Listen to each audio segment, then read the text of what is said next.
Hello students, welcome to my YouTube channel Chemistry Learning.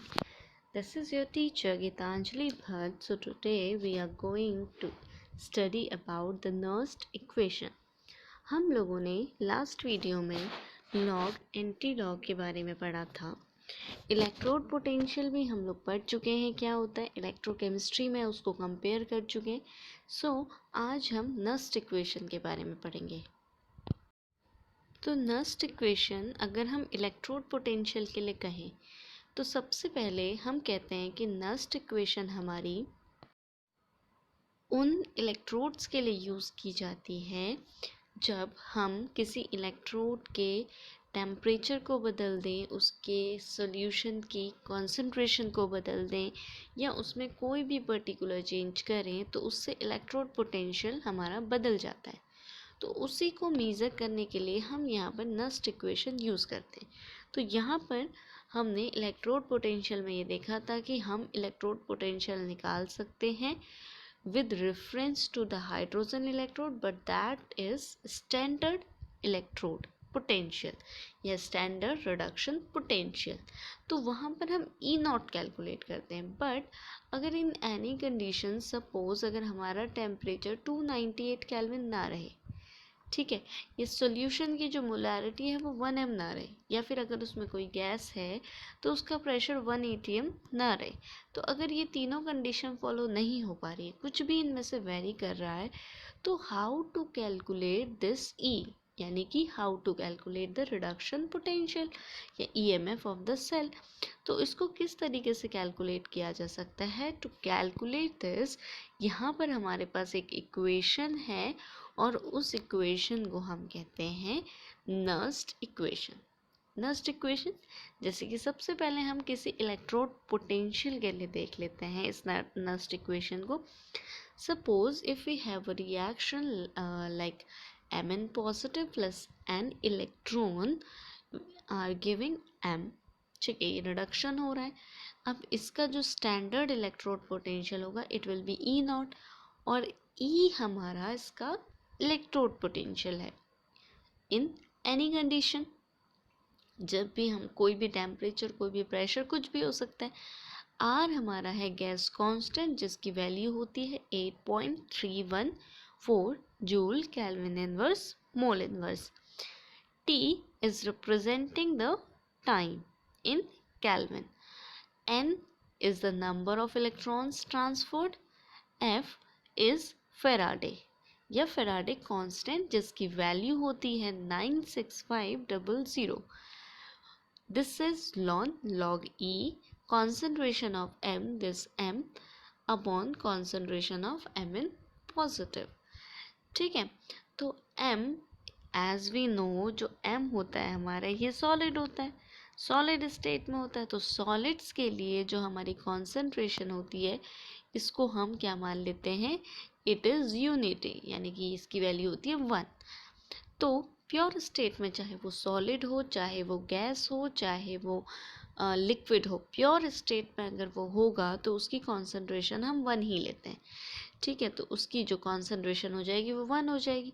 Solution में हमारा Mn positive है, it is not 1, so the formula will be E equals to E nought minus 0.0591 N log 1 upon N positive. हमने क्या करा, यहाँ पर सबकी value रख दी, R की भी, T की भी, N तो कुछ भी हो सकता है, इट विल वेरी, F की भी रख दी 96500, ये सारी वैल्यूज़ रख दी. log E हमारा जो होता है, मैंने आप लोगों को लॉग वाले वीडियो में इसके रिलेशन बताई थी, that log E is equals to 2.303 log 10. ये हमने रिलेशन पढ़ी थी इन द लास्ट वीडियो जब हमने लॉग के बारे में पढ़ा था. तो यहाँ पे लॉग E की वैल्यू भी रख दी 2.303. तो सारी चीज़ों को कैलकुलेट करके जो हमारा आंसर आया it will be 0.0591. This is the electrode potential. This is the Nernst equation for the electrode potential. अब यहाँ पर हम क्या कहें कि effect of electrolyte concentration and temperature on the EMF of a cell. अभी हमने एक हाफ सेल के लिए लिखा था, अभी हम हाफ सेल के लिए लिख रहे हैं। और हाफ सेल के लिए कब लिख रहे हैं? जब इसमें हमारे जो आयंस हैं वो अलग अलग हैं। तो यहाँ पर जैसे हमने सपोज माना कि एक हमारे पास रेडॉक्स रिएक्शन है, हमारे पास Zn plus Cu2 positive is giving Zn2 positive aqueous plus Cu solid। तो यहाँ पर दोनों हाफ सेल हमारी ये होंगी, हमें पता है this is the half cell, half reactions will be this. ठीक है, दोनों के लिए हमने इस रिएक्शन को, इस इक्वेशन को रख के यहाँ पे सॉल्व कर लिया। क्या हो जाएगा? जैसे जिंक के लिए E for zinc equals to E nought for zinc plus RT upon 2F log E concentration of Zn2 positive as it will be 1 upon Zn2 positive। लेकिन हमने इसको रिवर्स कर लिया तो ये नेगेटिव की जगह क्या आ गया? पॉजिटिव आ गया। Similarly we can write it for the copper. अब इसके बाद हमें पता है that E cell is equals to E not cathode, E cathode minus E anode. हमें पता है ई सेल होता हमारा E cathode minus E anode, दोनों की वैल्यूज पुट करी हमने। ठीक है, इन दोनों इस इक्वेशन को रीअरेंज किया, तो रीअरेंज करने पर फाइनली हमको ये वैल्यू मिल जाएगी। So it will be E cell equals to E not cell minus 0.0591 log concentration of Zn2 positive upon concentration of Cu2 positive। तो हमने जैसे कि यहाँ पे रिएक्शन देखी थी, तो रिएक्शन को देख के हम ये भी कह सकते हैं कि concentration of product upon concentration of reactant. Similarly अगर हमारे पास कोई इस तरीके की रिएक्शन प्रेजेंट है तो हम उसके लिए क्या लिखेंगे? E cell equals to E not cell minus 0.0591 upon n log concentration of C to the power C D to the power D upon A to the power A upon B to the power B, जहाँ पर A B C D हमारे क्या हैं? इनके number of moles हैं। अब on this calculation अगर हमारे पास कोई क्वेश्चन है उसको हम कैसे सॉल्व कर सकते हैं? जैसे कि हमारे पास एक क्वेश्चन आता है, represent the cell in which the following reaction takes place। ठीक है, इस क्वेश्चन को करते हैं हम। रिएक्शन क्या है हमारी? Mg solid plus 2Ag positive gives Mg2 positive plus 2Ag solid। यहाँ पर हमें इसके लिए E नॉट सेल निकालना है, दोनों का रिडक्शन पोटेंशियल हमको गिवन है। ठीक है, हमें सिर्फ क्या निकालना है? इसका E सेल निकालना है। E नॉट सेल तो हम यहाँ से सीधे सीधे निकाल सकते हैं, हमें इसका E सेल निकालना है। दोनों के लिए कॉन्सेंट्रेशन हमको गिवन है। ठीक है, तो हम इसमें नर्स्ट इक्वेशन रखेंगे। दोनों की रिएक्शंस क्या होंगी? एनोड पर ये, कैथोड पर ये। ठीक है, इसकी सेल रिएक्शंस क्या लिखी जा सकती है? ये इसकी सेल रिएक्शन होगी। E not cell E not cathode minus E naught करके निकाल लेंगे, नर्स्ट इक्वेशन रख के इसको सॉल्व कर लेंगे। नंबर ऑफ इलेक्ट्रॉन कितने ट्रांसफर हो रहे हैं यहाँ पे? 2, तो 2 यहाँ पर हमारा n हो जाएगा। So this is how we can calculate the E cell. तो ये तो था हमारा इलेक्ट्रोड पोटेंशियल किस तरीके से निकालें, by using Nernst equation for those kind of cells in which the ions are different. If कोई एक ऐसा केस आ जाए जिसमें क्या हो कि हमारे पास जो दोनों सॉल्यूशन है उसमें सेम आयंस प्रेजेंट हो, यानी कि जो दोनों इलेक्ट्रोड्स हैं हमारे कैथोड और एनोड, तो उसमें सेम टाइप के आयन अगर हमारे आ जाते हैं तो उसको हम क्या कह देते हैं? कॉन्सेंट्रेशन सेल कह देते हैं। तो कॉन्सेंट्रेशन सेल को कैसे डिफाइन करते हैं हम? We say that concentration cell में the 2 electrodes are dipped in the solution of same electrolyte.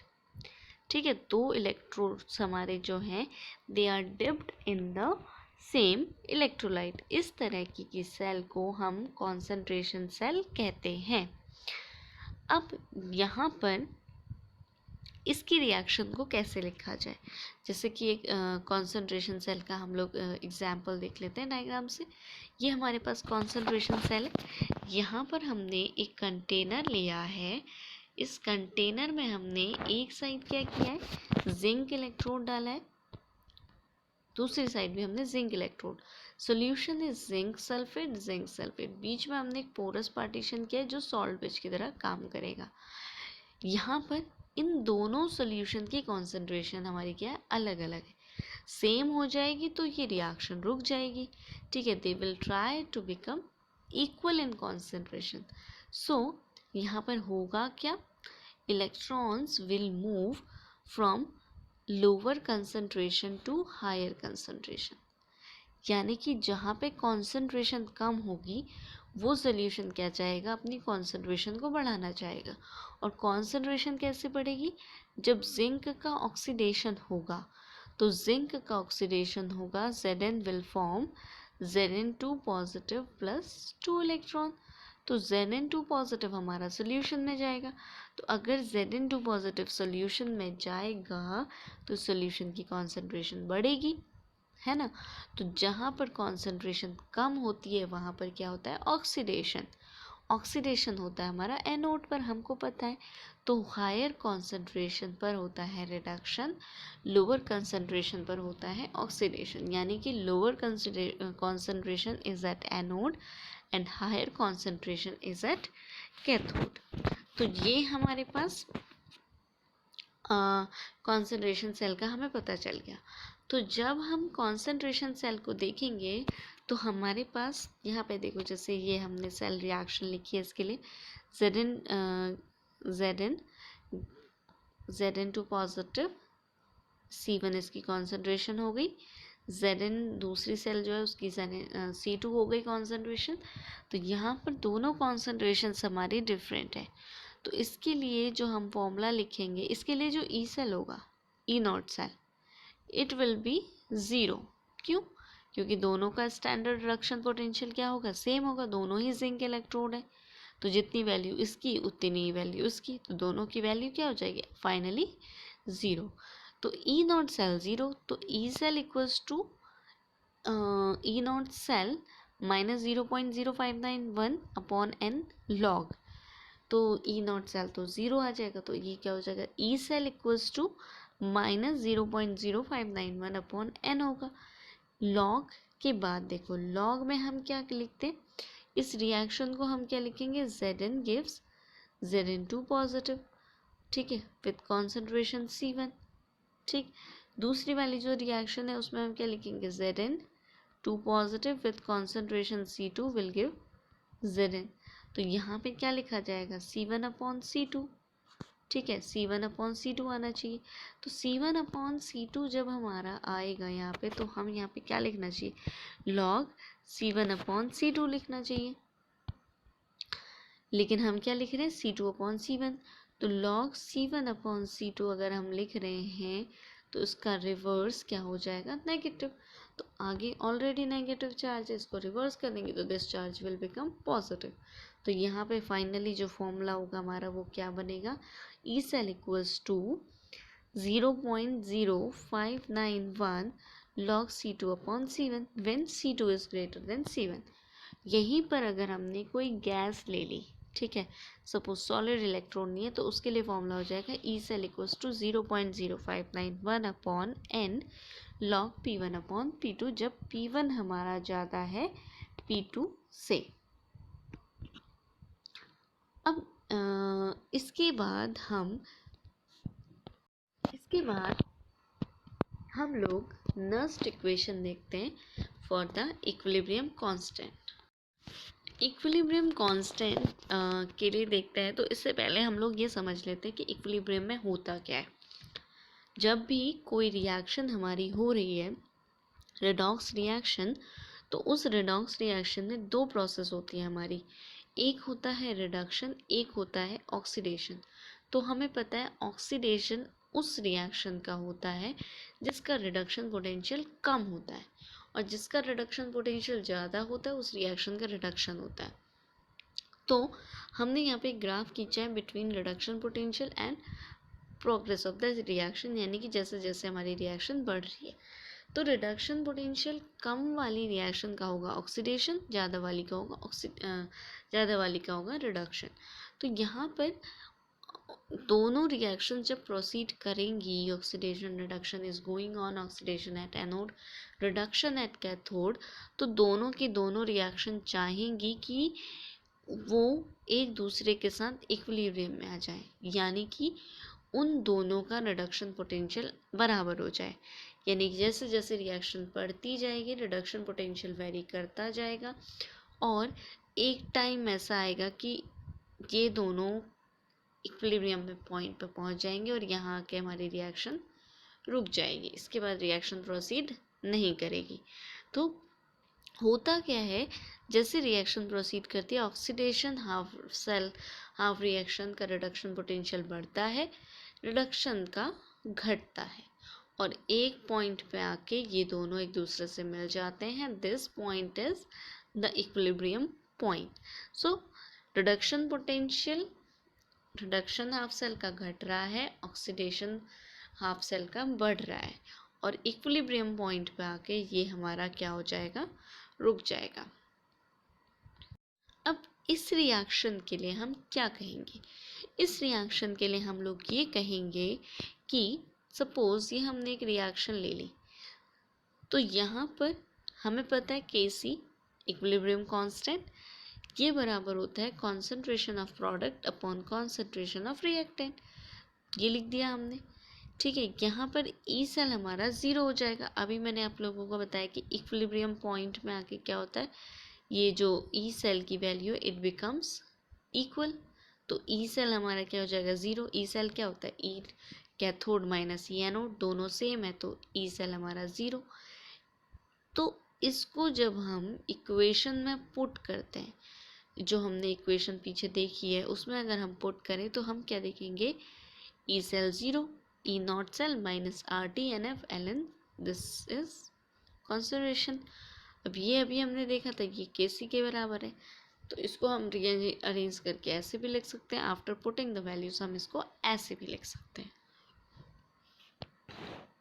अब यहाँ पर हमारा क्वेश्चन है, calculate the equilibrium constant for the reaction.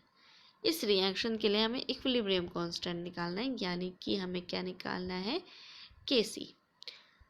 Reaction हमको गिवन है, इनके इलेक्ट्रोड पोटेंशियल हमको दे रखे हैं, रिडक्शन इलेक्ट्रोड पोटेंशियल Kc निकाल लेते हैं बाय पुटिंग दिस वैल्यू। तो Kc के लिए हमने क्या कहा कि हम इस रिएक्शन को कैसे रिप्रेजेंट कर सकते हैं, by this is the cell representation. E cell इसके लिए क्या हो जाएगा, 0.0591 अपॉन एन लॉग Kc, इनकी वैल्यूज पुट कर दी। ठीक है, लॉग Kc इक्वल्स टू ये आ गया, और जब लॉग Kc इक्वल्स टू ये लिखा हुआ है तो ये हमारी वैल्यू क्या है, this is characteristic and this after decimal is mantissa. तो इस Kc को हम लॉग Kc को कैसे लिख सकते हैं, Kc equals to anti log of this characteristic dot mantissa, और इसको सॉल्व करके आप लोग निकाल लोगे तो ये वैल्यू आ जाएगी। अब इसके बाद ये तो था हमारा about equilibrium constant, concentration cell. ठीक है, और इसी के साथ साथ हमने रिडॉक्स रिएक्शन में भी देख लिया तो किस तरीके से हम एक ईएमएफ को कैलकुलेट कर सकते हैं। अब इसी ईएमएफ को हम रिलेट करते हैं with Gibbs free energy. Gibbs free energy से जब हम इसको रिलेट करेंगे तो लास्ट ईयर थर्मोडायनेमिक्स चैप्टर में हमने गिब्स फ्री एनर्जी पढ़ा है, डेल्टा जी या delta R G for the redox reaction. ठीक है, डेल्टा जी से इसको रिप्रेजेंट करते तो हम कहते थे, हमें पता है कि जब सिस्टम पर काम किया जाता है यानी कि work done on the system, तो जो हमारा वर्क होता है it is positive, but when work is done by the system then it becomes negative. तो इलेक्ट्रोकेमिकल सेल्स में क्या होता है, इलेक्ट्रिकल एनर्जी प्रोड्यूस होती है और काम कौन कर रहा है, हमारी सेल सराउंडिंग पे काम कर रही है। तो उसके लिए हम कहेंगे that work is done by the system. तो वर्क अगर सिस्टम कर रहा है तो वैल्यू क्या हो जाएगी, नेगेटिव। वहीं पर अगर इलेक्ट्रिकल सेल की बात करते हैं हम, इलेक्ट्रोलिटिक सेल की, तो उसके लिए क्या कहते हैं कि इलेक्ट्रिक एनर्जी हम लेते हैं, यानी कि सेल पर काम कर रहा है, सराउंडिंग सेल पर काम कर रहा है, work is done on the system, तो in that case the work done is positive. ठीक है, तो इलेक्ट्रोकेमिकल सेल के लिए ये क्या हो जाता है, नेगेटिव हो जाता है। तो हम कहेंगे कि that electrical work done is equal to decrease in free energy. ठीक है, जो इलेक्ट्रिकल वर्क डन है वो फ्री एनर्जी में डिक्रीमेंट के बराबर होगा। इलेक्ट्रिकल वर्क डन हमारा बराबर होता है इलेक्ट्रिकल एनर्जी प्रोड्यूस्ड।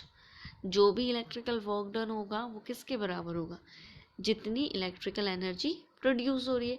और इलेक्ट्रिकल एनर्जी हमें पता है, जो इलेक्ट्रिकल एनर्जी है दिस इज इक्वल्स टू, जो इलेक्ट्रिकल एनर्जी प्रोड्यूस होगी वो किसके बराबर होगी, जितनी क्वांटिटी है इलेक्ट्रिसिटी की, जितनी हम पास करें और जितना ईएमएफ उस सेल का है उसके बराबर होगी हमारी इलेक्ट्रिकल एनर्जी। ईएमएफ की भी वैल्यू है और जितनी क्वांटिटी में उसमें इलेक्ट्रिसिटी फ्लो कर रही है। अब इसके बाद इलेक्ट्रिकल वर्क डन जो हमारा ये था, it is equals to decrease in free energy, और यही इलेक्ट्रिकल वर्क डन बराबर है इस क्वांटिटी ऑफ इलेक्ट्रिसिटी फ्लोइंग और ईएमएफ। ये हमने बात करी थी फॉर वन इलेक्ट्रॉन, ये हमने किसके लिए बात करी थी, एक इलेक्ट्रॉन के लिए। लेकिन अगर यहीं पर हम n नंबर ऑफ इलेक्ट्रॉन ले लें तो हम कहेंगे कि electrical work done is equals to n F. F हमने कहा फैराडे। ठीक है, जो क्वांटिटी ऑफ इलेक्ट्रिसिटी है उसको फैराडे से दिखा रहे, एक इलेक्ट्रॉन था तो 1 फैराडे, हमने कहा n इलेक्ट्रॉन है तो n फैराडे, और EMF will be E cell. तो electrical work done is also equals to decrease in delta G. ठीक है, decrease in free energy change, तो it is equals to minus delta G, decrease है तो negative से दिखाएंगे, तो delta G equals to minus NFE cell. ठीक है, ये आ गया हमारा। अब इसके बाद यहाँ पे डेल्टा जी NFE सेल आ चुका है हमारा, एक रिलेशन बन गया। लेकिन अगर यहीं पर हमने इसको स्टैंडर्ड कंडीशन में ले लिया तो हम क्या लिखेंगे, delta G nought is equals to NFE nought cell. ठीक है, अब एक रिलेशन तो ये आ गया। ई सेल हमें पता है बराबर होता है RT upon NF ln KC के। इस वैल्यू को इसमें पुट कर देते हैं, तो पुट करने पे हमें क्या मिलता है, delta RG nought equals to NF RT upon NF ln KC। NF से NF कैंसिल हो गया, क्या बचा, minus delta RG equals to RT ln KC, और इस ln की जगह क्या लिख सकते हैं, delta RG nought is equals to minus 2.303 RT log KC। ठीक है, this is the final equation, और ये इक्वेशन आपकी बहुत इंपॉर्टेंट है ये वाली। अब इसके बाद बात करते हैं इक्वेशन की। क्वेश्चन कर लेते हैं, calculate the standard free energy change, यानी कि हमें क्या निकालना है, डेल्टा जी नॉट या delta RG not and maximum work done obtain for the reaction. तो सीधे सीधे फॉर्मूला लगा के आप इसको कैलकुलेट कर सकते हो। Delta G nought n, n कितना हो जाएगा इस रिएक्शन के, नंबर ऑफ इलेक्ट्रॉन कितने ट्रांसफर हो रहे हैं, दो इलेक्ट्रॉन ट्रांसफर हो रहे, तो 2 F 96500 E not cell calculate कर सकते हैं। ठीक है, यहाँ पे कैथोड है हमारा कॉपर, एनोड है जिंक, तो कॉपर का इलेक्ट्रॉन माइनस जिंक का इलेक्ट्रॉन, तो ये आंसर आ गया हमारा। और यहाँ पे जो मैक्सिमम वर्क डन होगा वो इस डेल्टा जी के ही बराबर होगा। ठीक है, नेक्स्ट क्वेश्चन आता है, कैलकुलेट द इक्विलिब्रियम कांस्टेंट। कैसे निकालना है, तो इस वाली इक्वेशन को रख के निकाल सकते हैं। Delta G nought is equal to this equation, R की वैल्यू, टी की वैल्यू रख दी 298 केल्विन, 8.314 फॉर आर। ठीक है, डेल्टा जी नॉट निकाल चुके हैं, तो लॉग KC निकल गया। लॉग KC के लिए KC निकालेंगे बाय पुटिंग एंटी लॉग, और यहाँ पर से ये हमें आंसर मिल जाएगा। सो ये हमारी क्या है, ये हमारी नर्स्ट इक्वेशन की अलग अलग फॉर्म्स है कि नर्स्ट इक्वेशन को हम किस किस तरीके से यूज़ कर सकते हैं। So this is all about the Nernst equation, students. So subscribe my channel and press the bell icon for notification. Also press the like button and comment box में लिखिए कि आपको क्या क्या चीज़ें समझ में नहीं आ रही है और आपको कहाँ कहाँ पे डाउट्स हो रहा है. So thank you so much. Have a good day.